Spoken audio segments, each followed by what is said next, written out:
j'espère que vous allez bien. Je suis très content de vous retrouver aujourd'hui pour cette nouvelle vidéo, en espérant que le son enregistre. Merci la poubelle pour le bruit. Vous avez énormément aimé la vidéo dans laquelle je répartissais les... Pas du tout. Vous avez beaucoup aimé la vidéo dans laquelle je tuais, je me mariais et j'envoyais à Azkaban des personnages Harry Potter.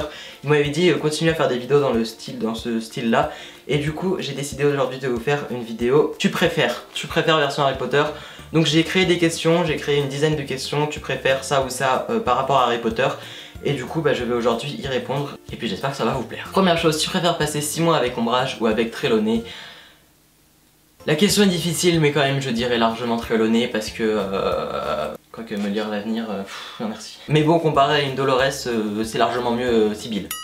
Sibylle. Tu préfères vivre un voyage avec Hermione ou avec Lavande? Est-ce que la question se pose vraiment? Non, Lavande serait beaucoup trop chiant et c'est beaucoup mieux d'être avec Hermione. Je repars dans les phrases suspectes là, non? Tu préfères être à un dîner de famille avec Ron ou à une soirée avec Neville?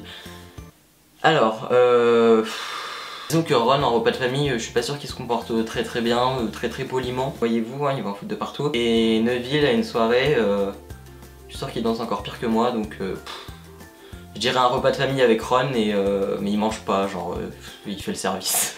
Transplaner de partout sans exception et avec aucun souci à l'arrivée, ou alors rendre immortel une seule personne. C'est vachement égoïste, mais pouvoir transplaner de partout, sans problème. Vous imaginez, la personne si elle est immortelle, elle va se faire sa vie, toute seule. Enfin, au bout d'un moment, il n'y aura plus personne qu'elle aime.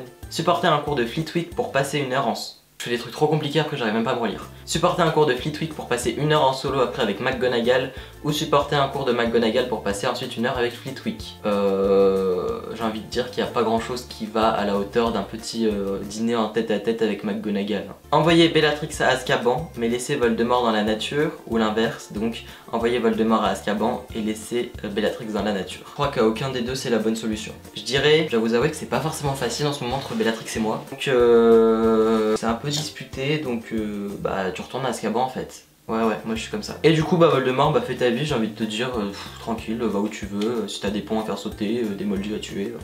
Ne manger plus que des Bertie Crochus ou ne boire que de la bière au beurre? Disons que Bertie Crochus au moins t'as plein de goûts différents, donc t'as une alimentation vraiment variée et équilibrée. Non je dirais boire tout le temps de la bière au beurre, au moins je pourrais manger ce que je veux. Travailler 2 semaines au studio ou 1 semaine au parc en Floride? Alors ça dépend parce que genre si t'es derrière une billetterie à Orlando et que tu peux vraiment pas sortir et que t'as pas le temps du tout de visiter, bof, mais alors si tu es dans la boutique des studios, c'est grave cool quoi. Enfin, je dirais tout simplement, pour être clair et précis, les deux. Rencontrer J.K. Rowling sans lui parler, ou rencontrer tout... quoi? Ou alors rencontrer tous ceux qui ont participé à Harry Potter, tous les réalisateurs, tous les acteurs, mais ne pouvoir leur échanger qu'un mot, et qui répondent aussi qu'un mot.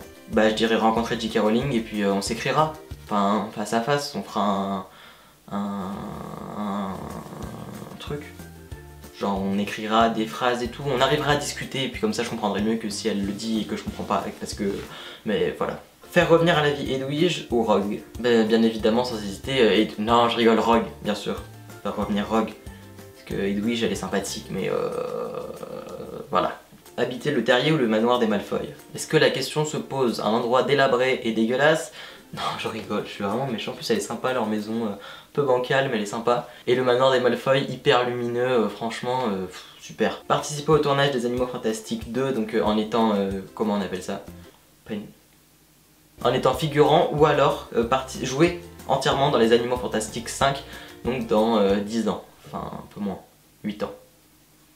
9 ans. Je dirais jouer dans les Animaux Fantastiques 5 parce que ce serait juste un truc de malade, même s'il faut attendre très longtemps, ce serait juste ouf. Voilà pour cette vidéo, j'espère qu'elle vous aura plu. Si c'est le cas, n'hésitez pas à la liker, à me le dire dans les commentaires et à vous aussi répondre à ces petits dilemmes que je vous mettrai en barre d'informations. Merci beaucoup de l'avoir regardé et puis on se retrouve très bientôt pour une prochaine vidéo. Et n'oubliez pas de bien réviser vos buses et vos aspics.